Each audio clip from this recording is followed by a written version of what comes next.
नमाजी के आगे से गुजरना ये बहुत बड़ा गुनाह है। इसमें एहतियात की ज़रूरत है।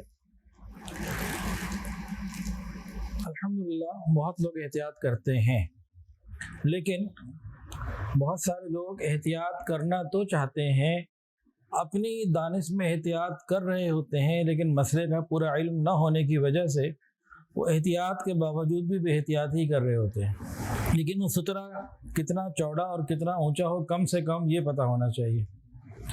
तो बहरहाल 2 इंच चौड़ा हो, कम से कम 1.5 इंच भी कहते हैं, बहरहाल 2 इंच चौड़ा हो और 18 इंच ऊंचा हो, तो बस फिर ये है कि इंशाअल्लाह ये कम से कम मिकदार है। बाकी इससे चौड़ा जितना मर्जी हो जाए और ऊंचा जितना मर्जी हो जाए, ज़्यादा का ही मसला कोई नहीं, से कम ना हो। 2 फुट ऊंचा हो कोई मसला नहीं है, तो चौड़ाई भी थोड़ी अच्छी हो और ऊंचाई कम से कम 18 इंच हो, फिर वो सुतरा बनने के काबिल।